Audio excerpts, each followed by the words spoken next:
Vamos a continuar con el tema que estábamos desarrollando. Estamos diciendo que si en el cielo somos declarados justos, siendo nosotros injustos, y esa declaración es en la persona de Cristo, hemos dicho de que esa declaración que Dios hace en el cielo quiere que empiece a hacerse una realidad en nuestra experiencia. Y para eso, ¿qué tiene que hacer Cristo? Tiene que cumplir su promesa: yo rogaré al Padre y os dará otro consolador. Y para que el Padre nos dé el consolador, Cristo tiene que presentar su obediencia perfecta ante el Padre y ante la ley, porque el Padre, para darnos el Espíritu Santo, demanda también obediencia perfecta. Entonces, Cristo cumple esa su promesa y nos es dado el Espíritu Santo de visitante, pasa a ser habitante. Para que el Espíritu Santo de visitante pase a ser habitante, tiene que haber dos cosas: trabajo de santuario y trabajo de sacerdote. Sin santuario y sin sacerdote no hay Espíritu Santo, habitante, agente regenerador. Va a seguir habiendo ¿qué cosa? Espíritu Santo visitante. Pero para que el Espíritu Santo pase a ser habitante en nosotros, es un resultado de que primero en el cielo eres declarado, siendo desobediente, eres declarado obediente. Y como resultado te es dado ¿qué cosa? El Espíritu Santo como agente regenerador. ¿Para qué? Para que el Espíritu Santo como agente regenerador pueda crear condiciones en nosotros, en ti, en mí, condiciones que nos han de habilitar para que en nosotros se pueda desarrollar verdadera obediencia. ¿Por qué hablamos de verdadera obediencia? Porque en contraste está la obediencia falsa, la obediencia del asalariado. Esta obediencia falsa, la obediencia del asalariado, se va a desarrollar en el que no acepta. No acepta ¿qué cosa? Lo que dice el testigo fiel. Con el Espíritu Santo va a trabajar por un tiempo. Y si en ese tiempo el hombre no acepta lo que Dios quiere que acepte, voy a dar lectura, deseado de todas las gentes, página 538, párrafo número 1. Dice así: en toda época se otorgó a los hombres su día de luz y privilegios, un tiempo de gracia en el que pueden reconciliarse con Dios. Pero esta gracia tiene un límite. La misericordia puede interceder durante años, ser despreciada y rechazada. Pero llega al fin un momento cuando ella hace su última súplica. El corazón se endurece de tal manera que cesa de responder al Espíritu de Dios. Entonces la voz suave y atrayente ya no suplica más al pecador, y cesan las reprensiones y amonestaciones. Entonces, ¿qué va a haber? El Espíritu Santo como visitante va a trabajar por un tiempo. Y si el hombre, como dice aquí, no responde a esa atracción del Espíritu Santo, dice, pero al fin llega un momento cuando ella va a hacer su última súplica. ¿Y qué va a pasar? Aquí dice, el corazón se endurece de tal manera que cesa de responder al Espíritu de Dios. Entonces la voz suave y atrayente ya no suplica más al pecador y cesan las reprensiones y amonestaciones. Entonces hay ese peligro de que nosotros no aceptemos la amonestación del testigo fiel Y al no aceptar la amonestación del testigo fiel, no necesitamos del trabajo de Cristo para nada. No necesitamos que Él se presente, no necesitamos que Él ruegue, no necesitamos que Él presente ofrenda y sacrificio. Y tampoco vamos a necesitar que Él cumpla la promesa: yo rogaré al Padre y os dará otro consolador, para que el Espíritu Santo de visitante pase a ser habitante, pero siempre como resultado, nunca como causa. Ahora, hemos dicho que Cristo quiere cumplir esa promesa para crear en nosotros condiciones que nos han de habilitar para que en nosotros pueda desarrollarse obediencia, verdadera obediencia, pero como resultado.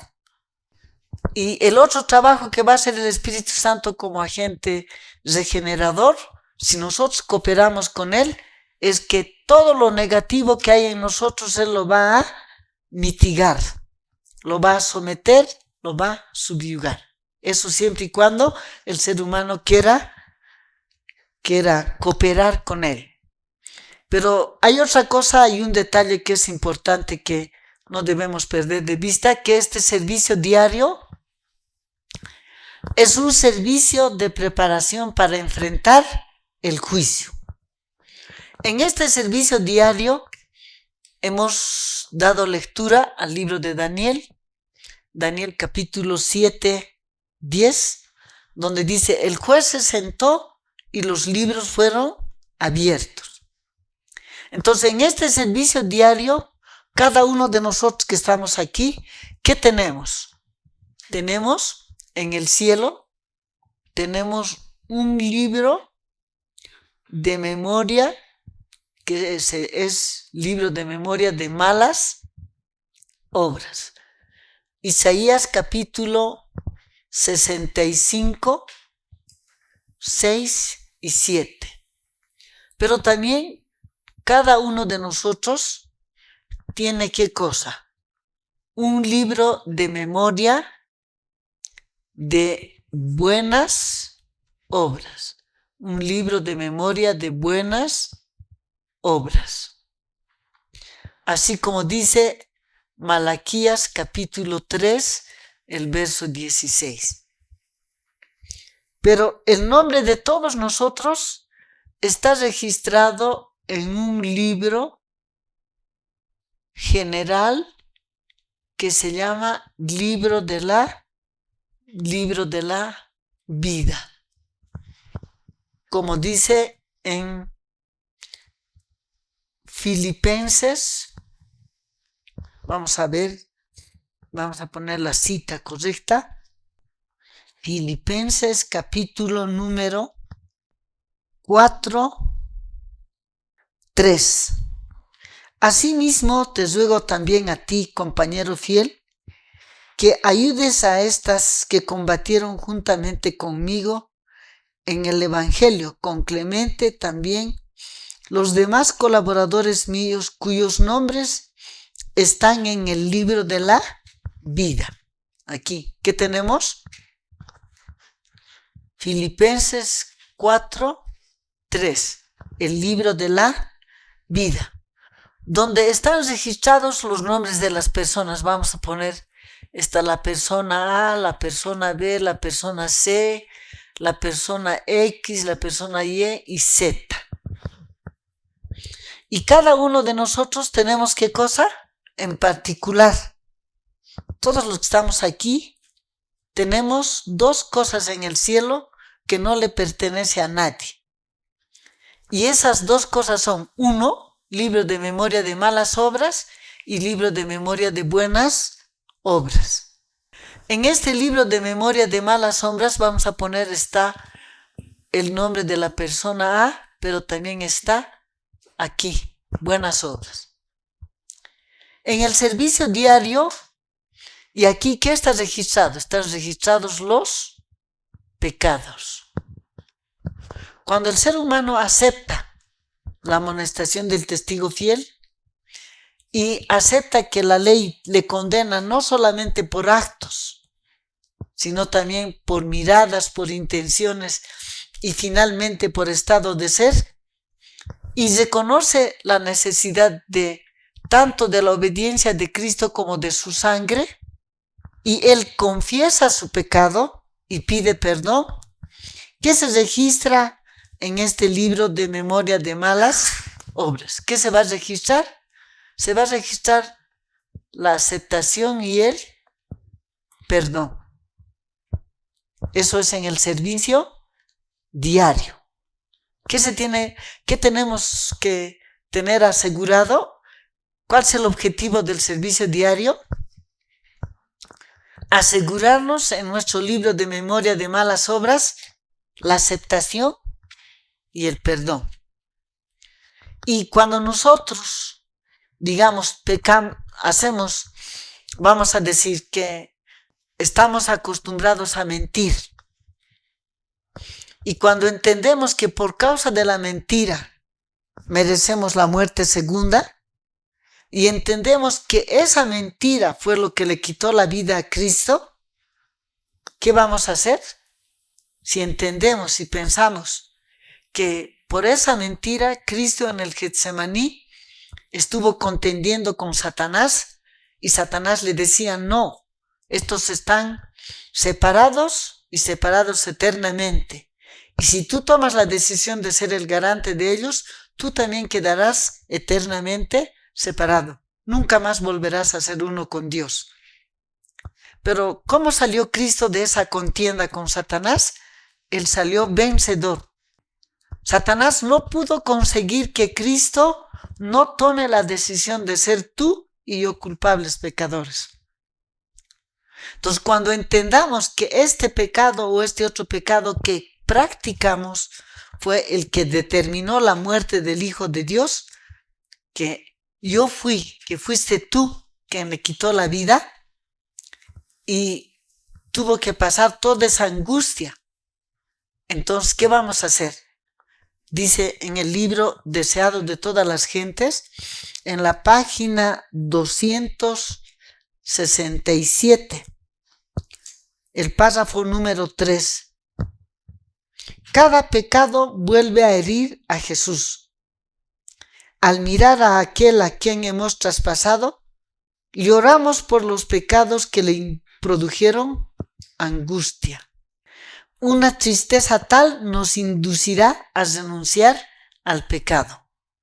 Cuando entendamos, hemos dado lectura al libro Deseado de todas las gentes, página 267, párrafo número 3. Cuando entendamos que tal pecado o cual pecado ha sido el que le ha quitado la vida a Cristo, ¿qué vamos a hacer? Aquí dice, vamos a releer, cada pecado vuelve a herir a Jesús. Y al mirar a aquel a quien hemos traspasado, lloramos por los pecados que le produjeron angustia. Una tristeza tal nos inducirá a renunciar al pecado. Entonces, cuando un ser humano toma la decisión de renunciar a ese pecado, el renunciar a ese pecado se va a constituir y se va a anotar ¿dónde? En el libro de memoria de buenas obras. Ahí va a renunciar a ese pecado. Pero, ¿qué tiene que hacer Cristo con ese pecado? ¿Qué tiene que hacer? Digamos que el ser humano ha tomado la decisión de renunciar al pecado. Esa renuncia de ese pecado se va a registrar ¿dónde? Libro de memoria de buenas obras. Se va a anotar ahí. ¿Y qué va a hacer Cristo con este pecado que se ha renunciado? Él lo va a purificar con su sangre y lo va a perfumar con su justicia. ¿Qué tiene que hacer Cristo con cada pecado que renunciamos? Lo va a purificar con su sangre y lo va a perfumar con su justicia. Y para eso, ¿qué necesitamos aceptar? Vamos a dar lectura a Mensajes Selectos 1, la página 404. ¿Qué tenemos que aceptar? Los servicios religiosos, las oraciones, la alabanza, la confesión arrepentida del pecado ascienden desde los verdaderos creyentes como incienso al santuario celestial. Pero al pasar por los canales corruptos de la humanidad, se contaminan de tal manera que, a menos que sean purificados por sangre, nunca pueden ser de valor ante Dios. Aquí está hablando de verdaderos creyentes. El verdadero creyente es el que ha aceptado la amonestación del testigo fiel, el que ha reconocido la necesidad del trabajo de Cristo, ha reconocido la necesidad de la misericordia de Dios Padre. Ese es el verdadero creyente. Este que pretende obedecer no es verdadero creyente. Aquí está hablando de verdaderos creyentes.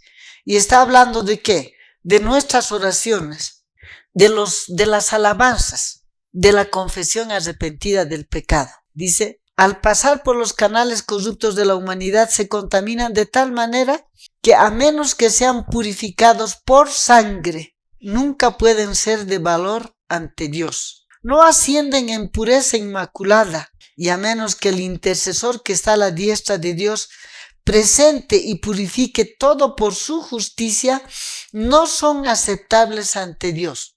Digamos que has tomado la decisión de renunciar al pecado, pero para que eso pueda registrarse como buena obra en tu libro de memorias, ¿qué necesitas?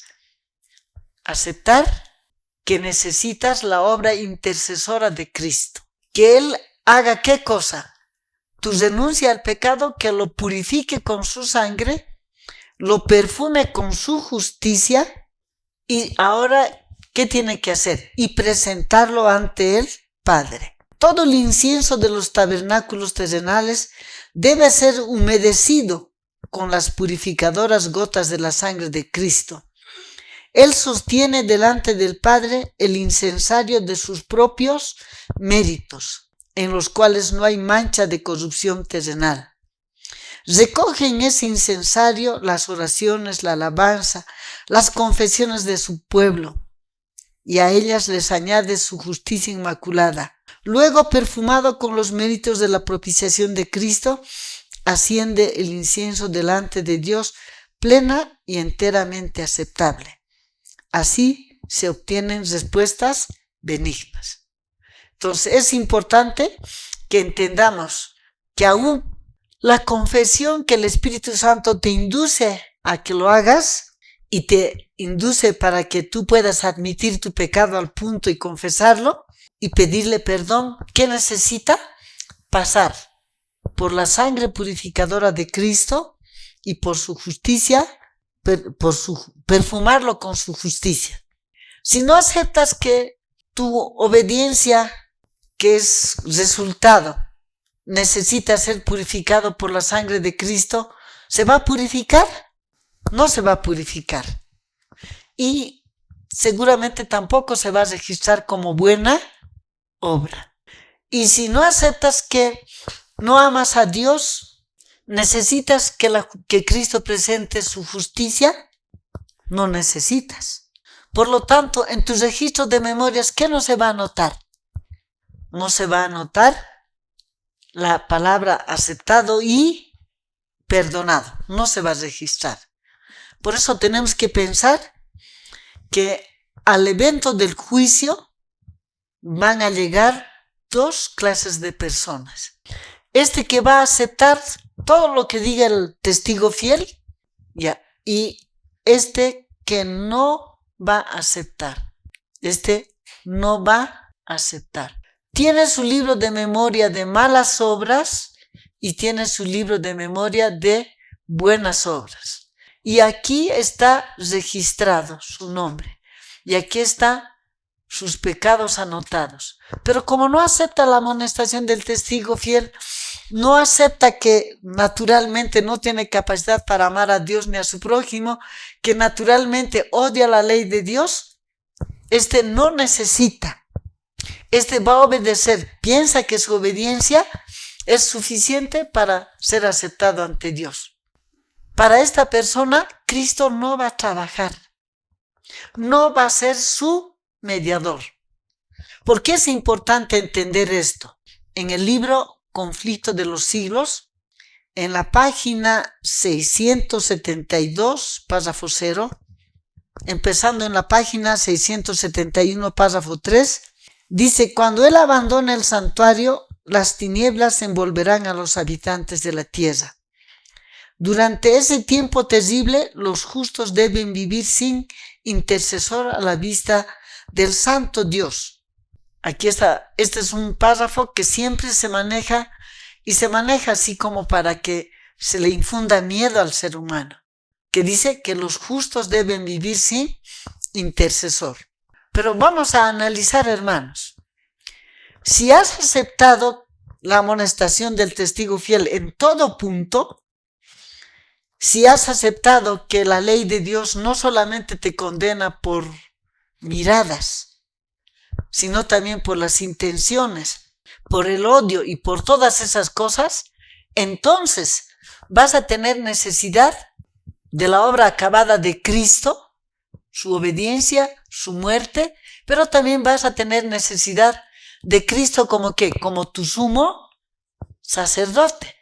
Vas a tener la necesidad de un mediador, de uno que se presente por ti, que hable por ti, que presente ofrenda y sacrificio. Vas a tener la necesidad de ¿qué? De un mediador. Vas a tener la necesidad de un mediador. Un mediador. Alguien que se interponga entre ti, pecador, y Dios Padre y la ley. ¿Por qué? Porque por causa de nuestra tercera posición legal no podemos acercarnos a Dios. Entonces, si reconocemos, vamos a tener un mediador cada momento de nuestra vida. Vamos a tener un mediador cada momento de nuestra vida. Y cada momento de nuestra vida vamos a tener necesidad de la misericordia de Dios Padre. En cada momento vamos a tener que aprender a depender de Él.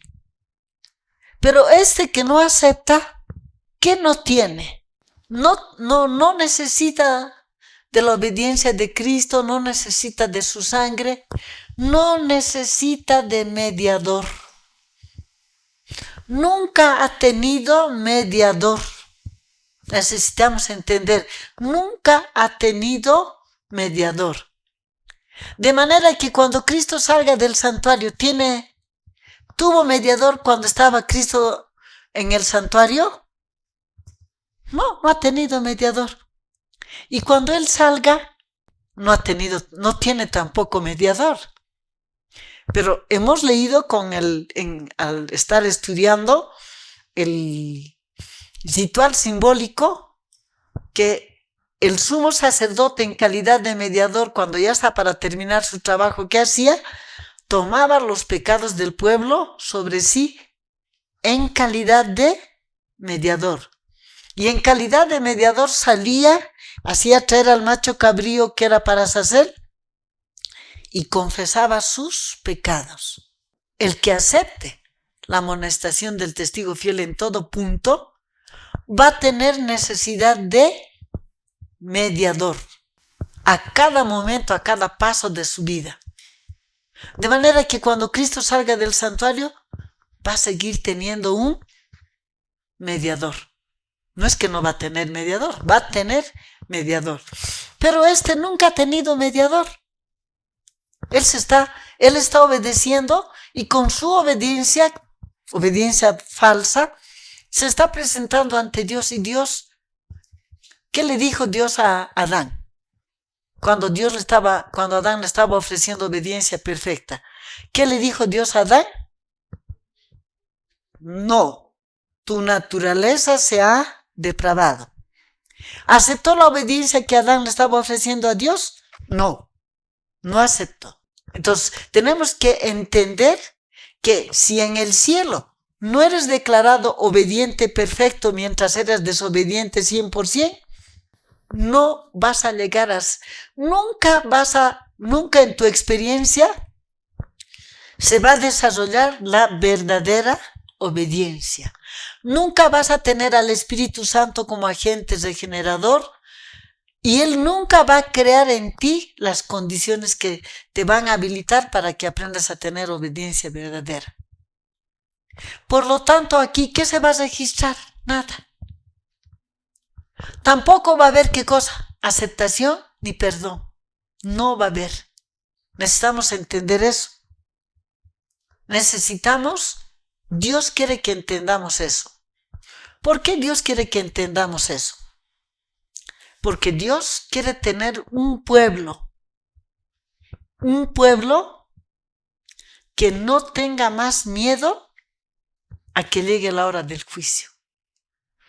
¿Por qué nosotros no queremos que llegue la hora del juicio? Ya, después vamos a hacer las preguntas, pero vamos a ver, nosotros no queremos que llegue la hora del juicio, porque si a este se le pregunta, ¿estás preparado para el juicio? Como su atención está centrada en lo que hace, en lo que él trata de hacer todo para alcanzar un estado de aceptación ante Dios, este nunca va a decir, no, yo quiero que Dios todavía me dé un tiempo. Si se le pregunta cuánto tiempo, digamos que diga 1 año, ¿no? Al año siguiente le preguntamos, ¿ya estás preparado? Va a decir no. Pero Dios quiere que haya un pueblo que ya no diga más, Señor, dame tiempo para prepararme. Y eso va a ser si entendemos nuestra condición. Si aceptamos todo puntito de la amonestación del testigo fiel, entonces vamos a tener real necesidad de que Cristo lo sea todo para nosotros. Y vamos a tener verdadera necesidad de la misericordia de Dios Padre. Y vamos a aprender a confiar en esa misericordia de Dios Padre. ¿Por qué? Porque Dios Padre, por su misericordia, tenemos que entender que ni siquiera nos mira a nosotros. ¿A quién le mira? Al que está por ti ante el Padre. Entonces, ¿Él es digno de ser aprobado? ¿Qué dijo Pilato de Cristo? Inocente soy de la sangre de este justo. ¿Qué fue Él? Obediente y obediente hasta la muerte de cruz. Él tiene la obediencia que es toda suficiente para que nosotros podamos enfrentar el juicio. Esto es importante. Entonces, el servicio diario, que es el servicio de preparación para enfrentarnos al juicio, todos los días, ¿por qué necesitamos el servicio diario? Porque todos los días, rápido, nuestro pensamiento vuela y estamos planificando el mal. ¿Y la ley condena o no condena nuestro pensamiento? Sí, la ley condena nuestro pensamiento. ¿Y cómo ya estamos? Vamos a leer Romanos capítulo número 3, 23. Dice la palabra así: por cuanto todos pecaron y están destituidos de la gloria de Dios. Cuando dice todos pecaron, ¿en qué tiempo está? Todos pecaron. Tiempo pasado. Supongamos que esta mañana te has levantado y te has levantado renegando y murmurando. ¿Cómo estás? Todos pecaron. Ya estás en pecado. ¿Y cómo estás? Están destituidos de la gloria de Dios. Tiempo presente. ¿Qué necesitas de nuevo? Romanos 3:24. Siendo justificados gratuitamente. ¿Qué necesitas? De nuevo ser justificado, de nuevo ser aceptado y de nuevo ser, ¿qué cosa? Perdonado. De nuevo. Necesitamos de nuevo ser aceptados, de nuevo ser perdonados y necesitamos decirle como David dijo, hablando del Espíritu Santo. ¿Qué dijo David? Salmo 51, 10 y 11. ¿Qué dice en el Salmo 51, 10? Renueva en mi espíritu, recto. ¿Qué quiere decir? Estamos pidiendo que el Espíritu Santo permanezca en nosotros. Estamos pidiendo que el Espíritu Santo permanezca en nosotros. ¿Y qué más dice David? No me deseches de tu presencia, y dice, y no quites de mí tu Santo Espíritu. ¿Por qué el rey David dijo eso? Porque él vio en la experiencia de Saúl, del rey Saúl. El rey Saúl era templo del Espíritu Santo. Pero, ¿qué pasó? Él se dio a la tentación y dejó de ser templo del Espíritu Santo y se perdió. Por eso es que el rey David dice, no me deseches de tu presencia y no quites de mí tu Santo Espíritu. No quites de mí tu Santo Espíritu. Esto es importante entender. Esto es muy importante entender. Entonces, hermanos, necesitamos ¿qué? Necesitamos entender esto. Necesitamos que todo, ¿por qué necesitamos servicio diario? Porque a cada momento, ¿qué hacemos? Nuestro designio no es hacer el bien, sino hacer el mal. Por eso, ¿qué necesitamos? De nuevo, ¿qué cosa? Que Cristo presente su obediencia perfecta. Que Cristo presente su sangre. ¿Y qué necesitamos? De la misericordia de Dios Padre. Que su misericordia acepte lo que su Hijo le está presentando. Y que Él no nos mire a nosotros, sino que le mire a ¿quién? A Cristo. Y si el Padre le mira a Cristo, ¿qué va a encontrar? Voy a leer. Como nosotros siempre nos miramos a nosotros mismos, entonces nosotros no queremos confiar en lo que Dios ha preparado para nosotros, ¿no? Voy a dar lectura al libro de Mensajes Selectos 2, página 37, párrafo 0. Dice, no dependemos de lo que el hombre puede hacer, sino de lo que Dios puede hacer por el hombre mediante Cristo. ¿Qué dice? No dependemos de lo que el hombre puede hacer, sino de lo que Dios puede hacer por el hombre mediante Cristo. Cuando nos entregamos enteramente a Dios y creemos con plenitud, la sangre de Cristo nos limpia de todo pecado. La conciencia puede ser liberada de condenación mediante la fe en su sangre. Todos pueden encontrar perfección en Cristo Jesús. ¿Cuántos podemos encontrar perfección? Todos podemos encontrar perfección en Cristo Jesús. Gracias a Dios porque no estamos tratando con imposibilidades. Gracias a Dios porque no estamos tratando con ¿qué? Con imposibilidades. Podemos pedir la santificación. Podemos disfrutar del favor de Dios. No debemos inquietarnos por lo que Cristo y Dios piensan de nosotros, sino que debe interesarnos lo que Dios piensa de Cristo nuestro sustituto. ¿Qué dice? No debemos interesarnos por lo que Dios Padre y Cristo piensan de nosotros. Porque ¿qué sabe el Padre de nosotros? Que somos depravados, que odiamos su ley, que no le amamos, que no nos amamos los unos a los otros, que somos envidiosos. Todo lo que Dios en su palabra nos describe es lo que el Padre sabe de cada uno de los que estamos aquí. Y aquí dice, no debemos inquietarnos por lo que Cristo y Dios piensan de nosotros, sino que debe interesarnos lo que Dios piensa de Cristo nuestro sustituto. ¿Qué piensa el Padre de Cristo? Que Él es obediente, perfecto y perpetuo. ¿Qué piensa el Padre de Cristo? Que Él tiene el carácter perfecto. ¿Qué piensa? que Él no tiene mancha de pecado, que satisface perfectamente.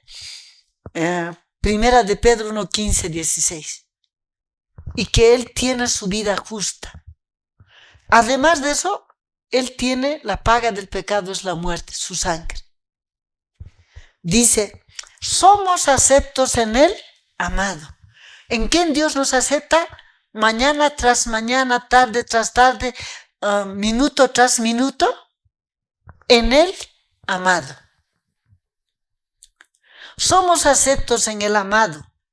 Dios muestra a la persona arrepentida y creyente que Cristo acepta la entrega del alma para modelarla a su propia semejanza. Cuando dice para modelarla a su propia semejanza, eso se llama santificación. ¿Y es qué cosa? Resultado, no es causa. ¿Qué se llama?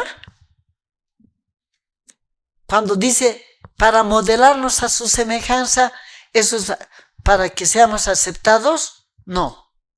Entonces, ¿cómo se llama esto?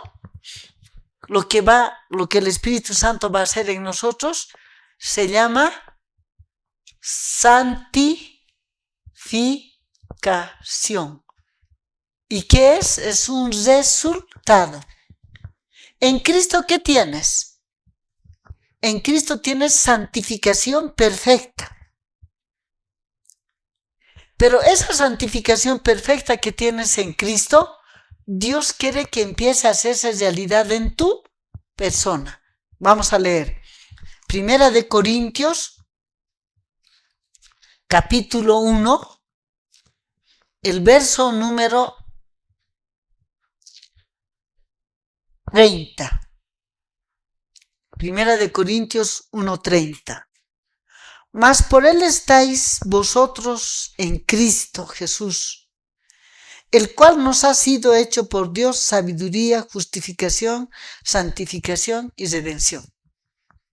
La santificación de Cristo, la perfecta santificación de Cristo, ¿qué es? Es la causa por la que el Padre te acepta. ¿Qué es la perfecta santificación de Cristo?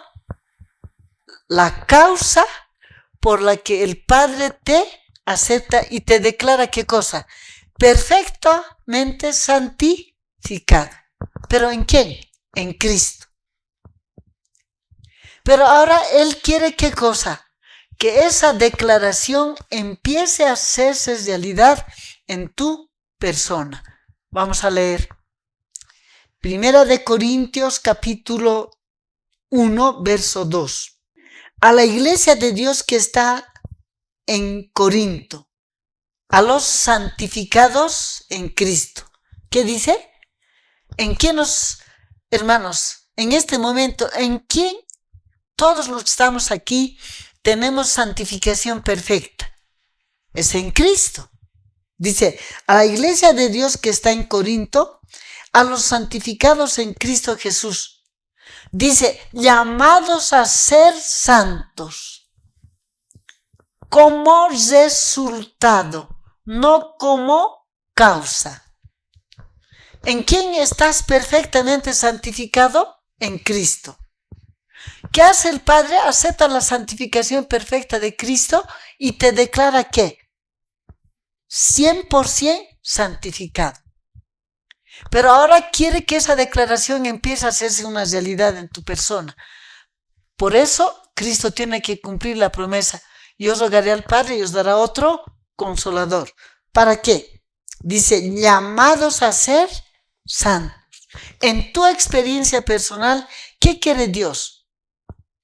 Que avances a hacer ¿qué cosa? Entres en el campo de ¿qué? Santificación.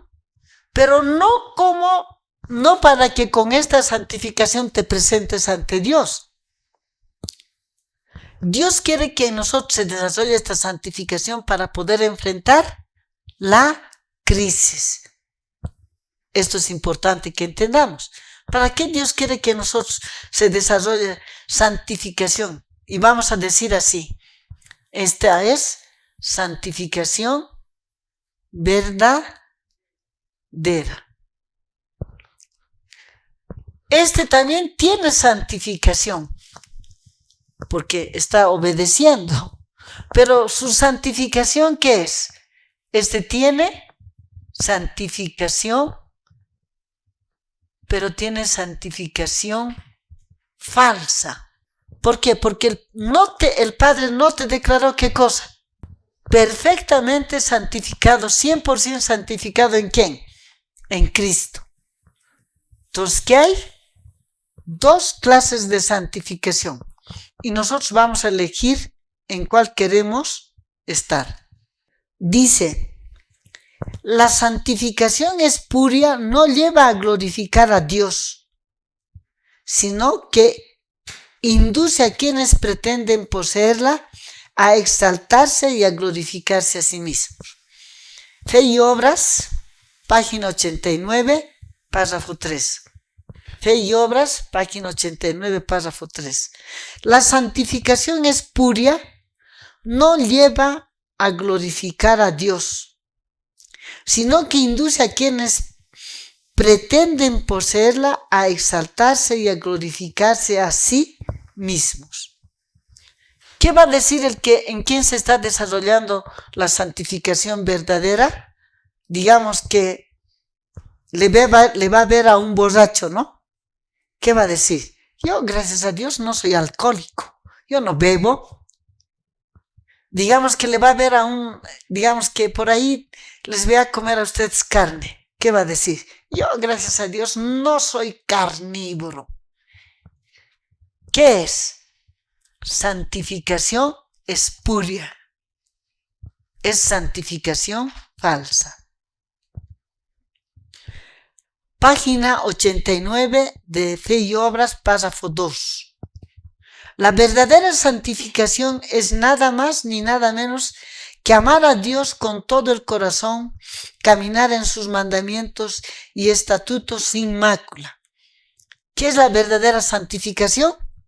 Es nada más ni nada menos que cosa, que amar a Dios con todo el corazón. Pero ¿cómo puedes amarle a Dios si no te ha sido dado capacidad para amar? ¿Cómo le puedes amar a Dios si no te ha sido dado capacidad para amar? ¿Cómo le puedes amar a Dios si en el cielo no eres declarado 100% amoroso? Si en el cielo no has sido declarado 100% con capacidad para amar, aquí en la tierra nunca vas a aprender a amar a Dios. Y la crisis te va a encontrar así.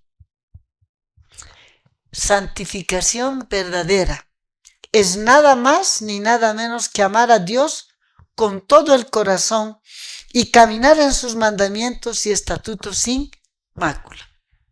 ¿Vamos a poder hacer eso? Si en el cielo estamos siendo declarados 100% obedientes, 100% amorosos, y resultado nos es dado el Espíritu Santo como agente regenerador para crear en nosotros lo que no tenemos. Para que aprendamos ¿qué cosa? Para que aprendamos a amarle a Dios. ¿Qué quiere Dios? ¿Con qué objetivo nos da el Espíritu Santo esto? ¿Para qué cosa? Aprender a amar a Dios. Aprender a amar a Dios y también su ley. Aprender a amar a Dios y su ley. Y si aprendes a amar a Dios, vas a aprender a amar a tu prójimo como a ti mismo. Esto es importante entender. Entonces, este servicio nos ha de preparar ¿para qué? Para poder enfrentar el juicio. ¿Cómo deberíamos anhelar llegar al juicio? Aceptados, perdonados, y que lo que el Espíritu Santo nos induzca a renunciar a la práctica del pecado y nos induzca a obedecer a Dios, esté como purificado con su sangre y perfumada con su justicia. Así debemos de llegar ¿a qué? Al juicio. Muy bien. Entonces, esto es lo que tenemos que hacer. ¿Qué cosa? ¿Una vez y para siempre? No, es diario. ¿El israelita era justificado una vez y para siempre? No. El israelita era justificado diariamente y 2 veces al día, porque el sacerdote, ¿qué hacía? Entraba a quemar incienso de mañana, incienso de tarde. ¿Qué entraba a presentar? Sangre de mañana, sangre de tarde. Aumentar aceite a las lámparas de mañana y de tarde. Entonces el ritual simbólico, ¿qué nos enseña? Que no hay justificación una vez y para siempre. Que el israelita era justificado diariamente. Pero para que el israelita sea justificado diariamente, ¿qué 2 cosas necesitaba? Santuario y trabajo de sacerdote. No hay justificación sin santuario y sin trabajo de sacerdote. No hay perdón de pecados sin santuario y sin trabajo de sacerdote. No hay aceptación, no hay perdón si no hay misericordia de Dios Padre. Cuando nosotros no aceptamos la amonestación del testigo fiel, ¿qué estamos escogiendo? Estamos escogiendo su justicia. Y Dios va a ejecutar la justicia sobre el ser humano que no ha aceptado la amonestación del testigo fiel. Entonces, ¿hay muchos caminos, hermano? No hay, solamente 2. Muy bien. Y antes, como todavía tenemos un poco de tiempo, vamos a considerar 2 cosas así. Vamos a poner aquí una línea porque queremos hacer algo todavía. Antes de entrar ¿a qué? Antes de entrar al otro servicio que es día de juicio. Necesitamos trabajo ¿de qué? De sacerdote, de mediador. Entonces, vamos a hacer algo que es importante. Vamos a poner aquí, así. Vamos a poner el sacerdote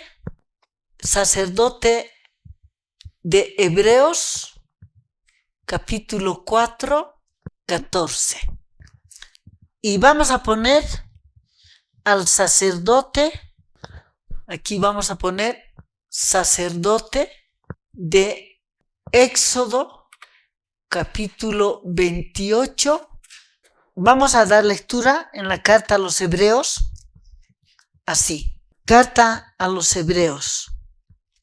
Vamos a dar lectura al verso número, Hebreos capítulo número 7. Y vamos a decir, este sacerdote de Éxodo 28:1, aquí este sacerdote dice Números 3:10. Para ejercer, vamos a poner, vamos a poner aquí, sacerdocio según el orden de Aarón. Sacerdocio según el orden de Aarón. En este sacerdocio según el orden de Aarón, el que va a ejercer el sacerdocio tenía que demostrar que era descendiente de Aarón. Aquí, ¿qué interesaba? Aquí interesaba la genealogía. Tenía que demostrar que era ¿qué? Descendiente de Aarón. Vamos a leer en Hebreos capítulo número 7. Dice así. En el verso número, Hebreos capítulo número 7, dice el verso 16. No constituido, hablando de Cristo, porque Cristo Él es sacerdote, ¿según qué? Este es el sacerdocio según el orden de Melquisedec. Es el sacerdocio según el orden de Melquisedec. Hebreos capítulo 7, 24. Hablando de Cristo, del sacerdote Cristo, dice en Hebreos 7:15, y esto es aún más manifiesto si a semejanza de Melquisedec se levanta otro sacerdote distinto, no constituido conforme a la ley del mandamiento acerca de la descendencia, sino según el poder de una vida indestructible. ¿Qué dice Hebreos 7:16? Hablando de Cristo, no constituido conforme al mandamiento acerca de la descendencia. El que es sacerdote según el orden de de Aarón, ¿qué tiene que demostrar? Hebreos capítulo 7, 16. Tiene que demostrar su descendencia. Si quieres decir, yo quiero ejercer el sacerdocio, van a buscar en el libro de las genealogías y van a buscar si eres descendiente de Eleazar o Itamar. Y al no encontrar, ¿qué van a hacer? Te van a desechar del sacerdocio. Pero Cristo fue constituido en sacerdote ¿cómo? Aquí dice, no constituido conforme al mandamiento acerca de la descendencia, sino según el poder de una vida indestructible. Pues se da 17, pues se da el testimonio, tú eres sacerdote para siempre según el orden de Melquisedec. Queda pues abrogado el mandamiento anterior a causa de su debilidad. 19, pues nada perfeccionó la ley y de la introducción de una mejor esperanza por la cual nos acercamos a Dios. 20, esto no fue hecho sin juramento. 21, porque los otros ciertamente sin juramento fueron hechos sacerdotes, pero con el juramento del que dijo, juró el Señor y no se arrepentirá. Tú eres sacerdote para siempre según el orden de Melquisedec. Cristo fue constituido aquí. Este sacerdocio aquí es sin genealogía. Cristo no tuvo que demostrar que es descendiente de Aarón para ejercer su sacerdocio. No tenemos que olvidarnos que Cristo como hombre, ¿qué es? Que es el segundo Adán. El primer Adán no tenía genealogía, ¿o tenía? No tenía genealogía. ¿El segundo Adán tiene que tener genealogía? No, porque él fue creado por el Espíritu Santo. Entonces aquí no tenemos que perder de vista que él, ¿qué es? Segundo Adán. ¿Estos son qué? Descendientes del primer Adán y tiene que demostrar que es descendiente de Aarón. Tiene que demostrar que es descendiente de Aarón. Ahora, estos fueron constituidos en el sacerdocio, aquí dice Hebreos capítulo número 7, 21. Porque los otros ciertamente sin juramento fueron hechos sacerdotes. ¿Cómo fueron hechos sacerdotes estos? Estos son sin juramento. Hebreos capítulo 7, el verso número 21, primera parte. Pero Cristo ha sido constituido sacerdote con juramento. Que ha sido constituido con juramento. Hebreos capítulo 7, 21, segunda parte, y Salmo 110, verso número 4. Vamos a leer. Dice, Juró Jehová y no se arrepentirá. Tú eres sacerdote para siempre según el orden de Melquisedec. Cristo fue constituido en el sacerdocio con juramento, con el juramento del Señor. Muy bien. Estos sacerdotes tenían que ser ¿qué cosa? Cuando va a morir, tiene que ser reemplazado. Aquí por la muerte, había necesidad de que se lo reemplace, que se los reemplace. Vamos a leer, vamos a dar lectura. Hebreos capítulo 7, 23. Y los otros sacerdotes llegaron a ser muchos, debido que por la muerte no podían continuar. Hebreos 7, 23. Ejemplo, murió Aarón, y cuando murió Aarón, ¿quién le sucedió en el cargo? Eleazar. Eso está en el libro de Números, si no me equivoco, Números capítulo 20. Murió Eleazar, ¿quién les reemplazó en el cargo? Su hijo Fines. Entonces, aquí, por la muerte, que era necesario que se lo reemplace. ¿Y qué llegaron a ser? Muchos. Llegaron a ser muchos sacerdotes y sumo sacerdotes. Muy bien. Vamos a leer cómo es el sacerdocio de Cristo.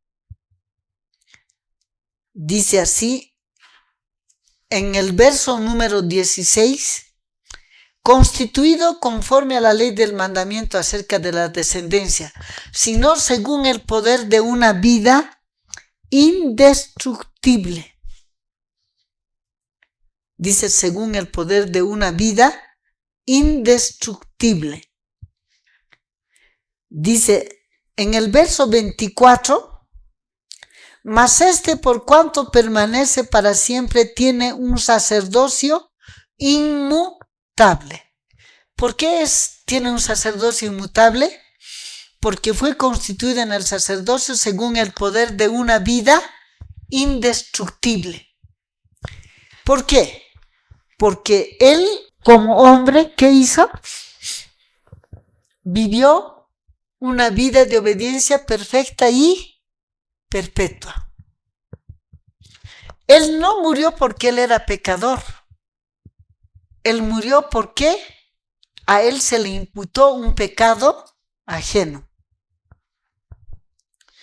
Y cuando resucitó ¿por qué? Porque la tumba no lo podía retener a él, porque en él mismo no había pecado. Entonces, por eso dice, por el poder de una vida indestructible. ¿Y cómo es su sacerdocio? Inmutable. Aquí su sacerdocio es inmutable. Hebreos capítulo 7, 16, última parte, y el verso número 24. No necesita que se los reemplace. En cambio aquí, todo el tiempo se moría y tiene que ser reemplazado. Y en los días de Cristo era peor. El que quiere entrar a ejercer el cargo de sumo sacerdote, ¿qué hacía? Vamos a leer. ¿Qué hacía el que quería ser sumo sacerdote?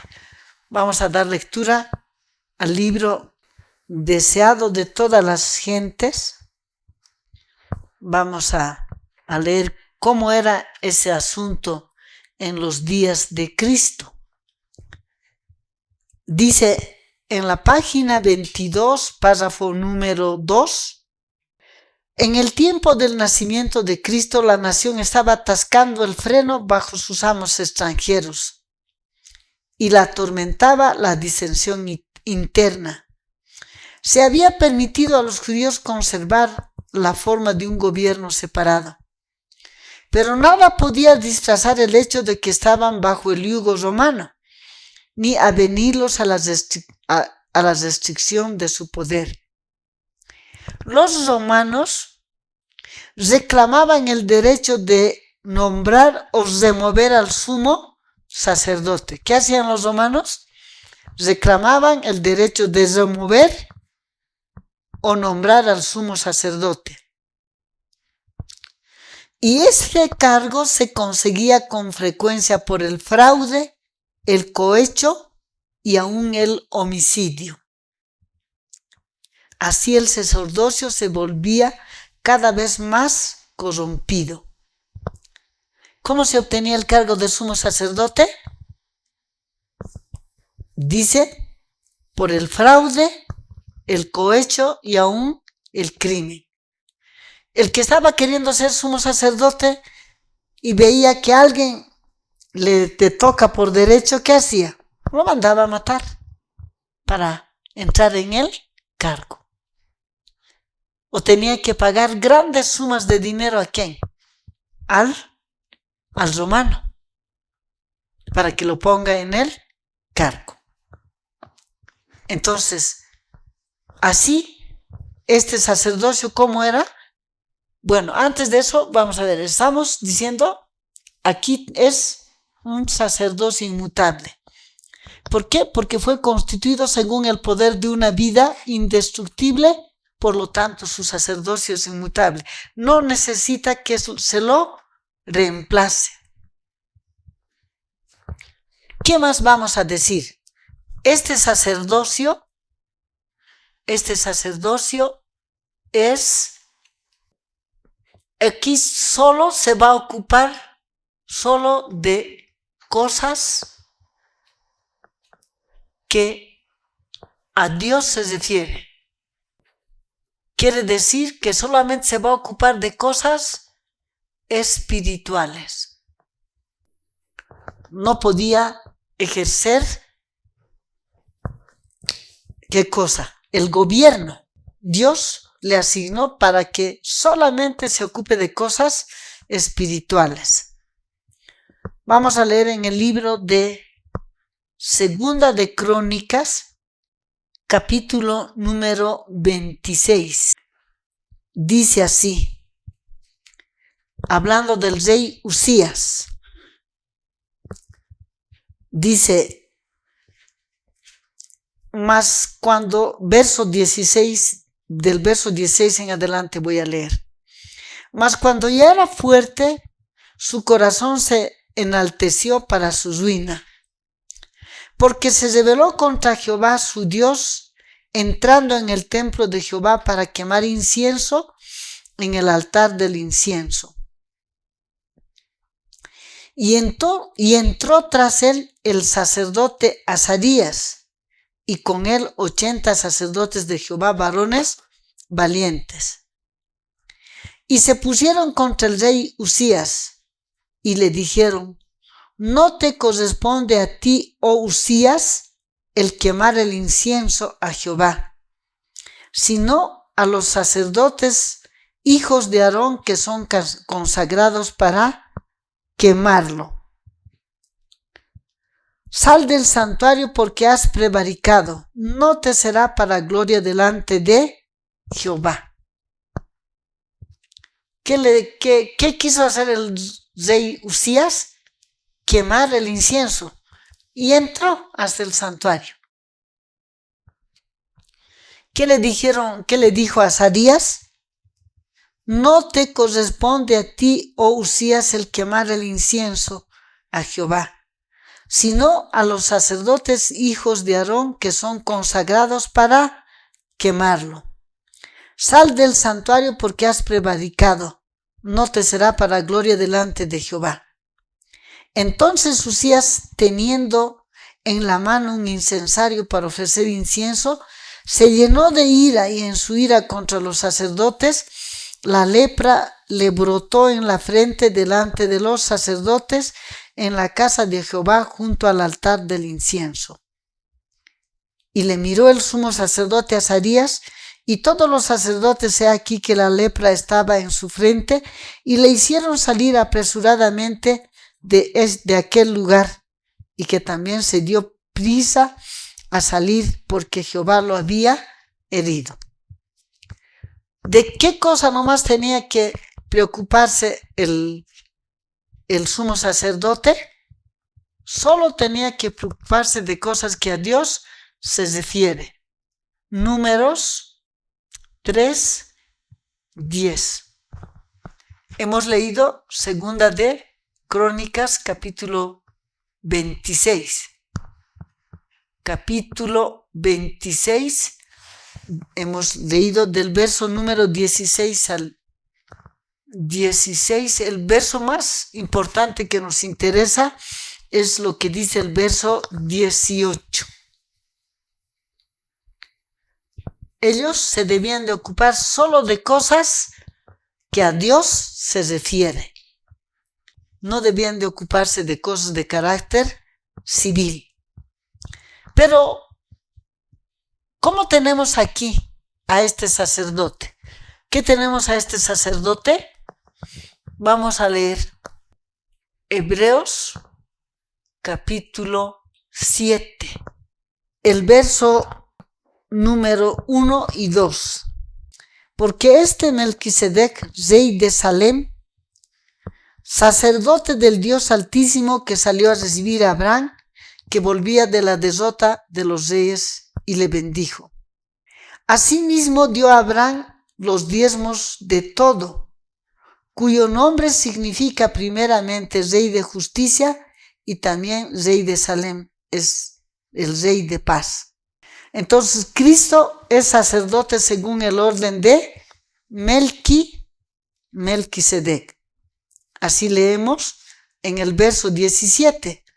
Pues se da testimonio de él, tú eres sacerdote para siempre según el orden de Melquisedec.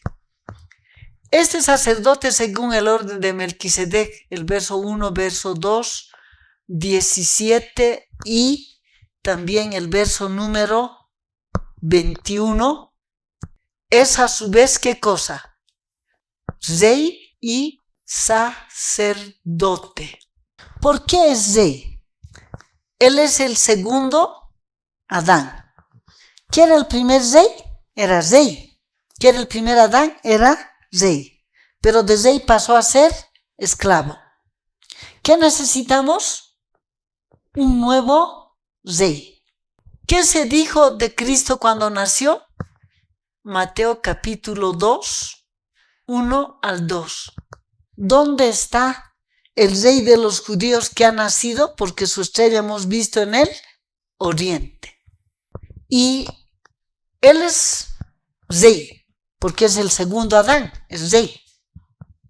Y es sacerdote, y él resucitó como hombre, ¿para qué? Para que pueda ser nuestro sacerdote. Él es rey y sacerdote ¿como qué? Como hombre. Vivió como hombre, vivió como hombre, murió como hombre y resucitó como hombre, ¿para qué? Para que pueda ser nuestro sumo sacerdote. Entonces, Cristo, ¿qué dos cosas desempeña? Desempeña el cargo de rey y sacerdote. Muy bien. ¿Qué más vamos a decir de este sacerdote según el orden de Melquisedec? Que él es a la vez, ¿qué cosa? Que él es justo y misericordioso. Hemos aprendido eso al estudiar el libro de Juan capítulo número 8. Juan capítulo número 8, de los versos 3 al 11. Él es justo y misericordioso. ¿Por qué es importante entender esto? Vamos a leer el contraste de estos sacerdotes. Vamos a leer. en el libro deseado de todas las gentes, en la página 497, párrafo número 3, dice así: mientras el concilio estaba en el colmo de la perplejidad, Caifás, el sumo sacerdote, se puso de pie. Era un hombre orgulloso, cruel, despótico e intolerante. ¿Cómo llegaron a ser estos sacerdotes? ¿Cómo eran? Por naturaleza, ¿cómo somos? Orgulloso, cruel, despótico e intolerante.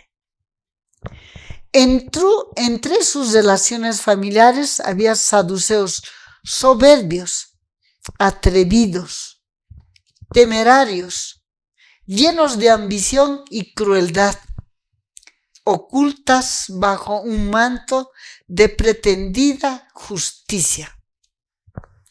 ¿Cómo son estos sacerdotes? Estos sacerdotes son crueles. Contraste con el sacerdote celestial. Estos son, hemos leído, deseado de todas las gentes, página 497, párrafo, ¿qué párrafo hemos dicho? Párrafo 3 y 498, párrafo 0. Ellos eran crueles, no tenían misericordia. No tenían misericordia. Vamos a leer un poco más en Hebreos capítulo 7. Ahora, el otro contraste es este. Vamos a leer Hebreos capítulo 7, 27. Hebreos 7, 27. Dice que no tiene. ¿Cómo? Vamos a leer cómo es este sacerdote. Vamos a leer cómo es este sacerdote. Hebreos capítulo 7, 26. Vamos a leer cómo es ese sacerdote. Dice: porque tal sumo sacerdote nos convenía, santo, inocente, sin mancha, apartado de los pecadores y hecho más sublime que los cielos. ¿Cómo es este sacerdote según el orden de Melquisedec? Sin mancha de pecado. Así como dice que este es sin mancha de pecado. Hebreos 7, 26. Y lo que dice Lucas 1, 35. El verso de Hebreos 7, 27 dice que no tiene necesidad cada día, como aquellos sacerdotes, de ofrecer primero sacrificios por sus propios pecados y luego por los del pueblo, porque esto lo hizo una vez y para siempre, ofreciéndose a sí mismo. Como él era sin pecado, ¿qué hizo Cristo? ¿Qué hizo Cristo como era sin pecado? Cuando él estaba en el Getsemaní, ¿qué hizo? Tomó la decisión de ser tú y yo culpables, pecadores, sentenciados a la muerte segunda. Esa decisión tomó. Y no solamente tomó esa decisión, sino que esa decisión lo llevó a efecto. Y no se apartó. ¿Cómo salió? Vencedor. Porque en él no había pecado. ¿Qué hizo? Hebreos 7, 27. ¿Qué hizo? Se presentó en sacrificio. Se presentó en sacrificio. Por tu pecado, por mi pecado. Ahora, el contraste con este sacerdote de aquí, el contraste de este. ¿Estos qué eran? vamos a decir Levítico 4:3. Levítico 16:3. ¿Qué eran? Pecadores. No podían presentarse en sacrificio por el pueblo. ¿Qué tenían? ¿Qué necesidad tenían? Como dice Hebreos capítulo 7:27, la segunda parte. ¿Qué tenían? Ellos mismos tenían necesidad de ¿qué? Como eran pecadores, tenían ¿qué cosa? Tenían necesidad de ¿qué? Necesidad, vamos a poner. ¿Necesidad de qué? 1, sustituto en la vida. 2, garante y sustituto en la muerte. Y ellos mismos tenían necesidad de ¿qué? Del verdadero mediador. Vamos a leer Mensajes Selectos 1, página 270, párrafo número 2. Los pecados de la gente eran transferidos simbólicamente al sacerdote oficiante, que era mediador del pueblo. El sacerdote no podía por sí mismo convertirse en ofrenda por el pecado. Dice, el sacerdote, está hablando de los sacerdotes terrenales, no podía por sí mismo convertirse en ofrenda por el pecado y hacer expiación con su vida, porque también era pecador. Por lo tanto, en vez de sufrir él mismo la muerte, sacrificaba un cordero sin defecto. ¿Quién estaba? Su garante y sustituto en la muerte. El castigo del pecado era transferido al animal inocente, que así llegaba a ser sustituto inmediato, su sustituto inmediato, y simbolizaba la perfecta ofrenda de Jesucristo. Entonces, como el sacerdote y el sumo sacerdote eran pecadores, ¿qué necesitaban? Sustituto en la vida, garante y sustituto en la muerte, y ellos mismos necesitaban el trabajo del verdadero mediador. ¿Cristo era pecador? ¿Qué dice Lucas 1:35? Por lo cual el santo ser que nacerá de ti será llamado Hijo del Altísimo. Cuando el sacerdote mataba a su sustituto, ¿qué dice aquí? El castigo del pecado era transferido al animal inocente. ¿Qué tenía que ser Cristo? Inocente, sin mancha de pecado. Tenía que ser inocente, sin mancha de pecado. Y como él era inocente y sin mancha de pecado, ¿qué decidió ser? ¿Qué decidió ser? Tu garante y sustituto, ¿cuándo? 14 del mes primero del año 31. Y después de tomar esa decisión, él se presentó en sacrificio. ¿Qué hizo Cristo? Se presentó en sacrificio. Por eso dice, porque esto lo hizo una vez y para siempre.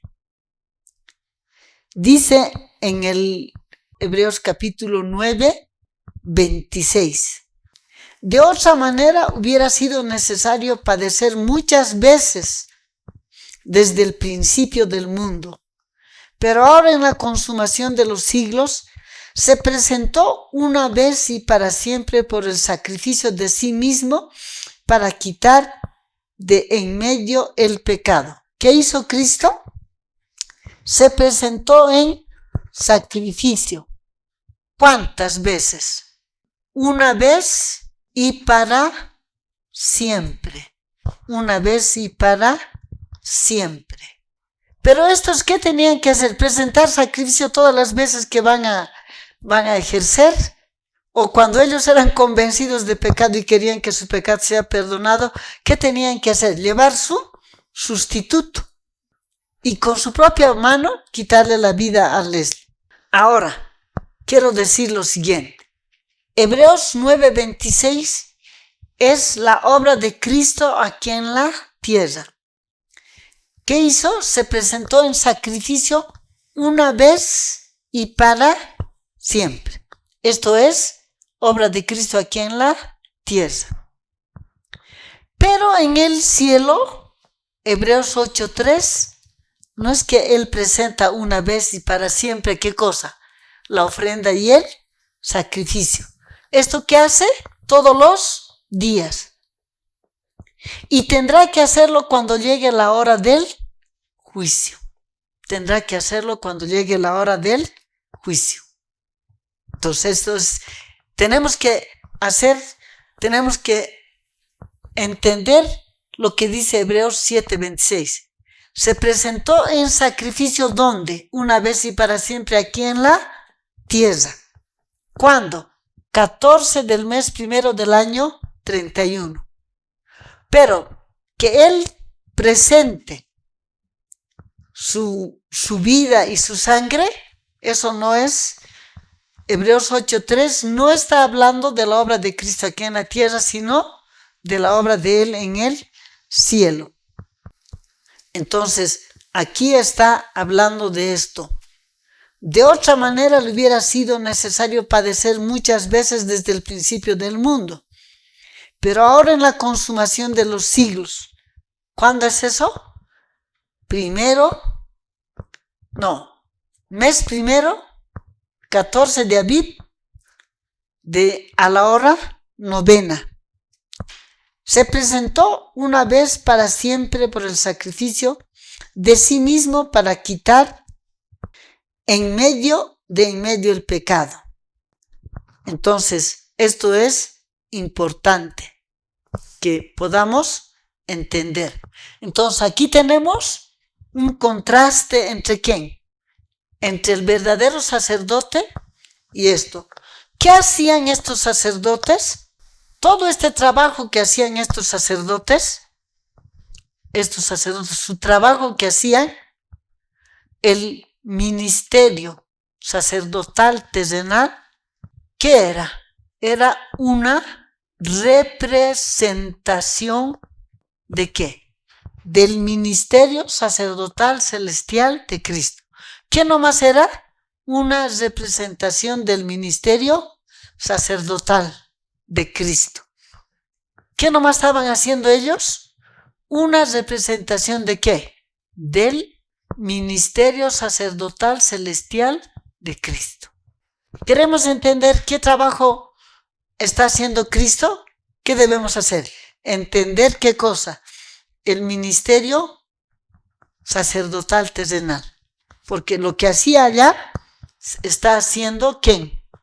Está haciendo Cristo. Vamos a leer Conflicto de los Siglos, página 475. El párrafo número 1. Se vio además que mientras el holocausto señalaba a Cristo como sacrificio, el sumo sacerdote representaba a Cristo como mediador. ¿Qué era el sacerdote terrenal? Mediador.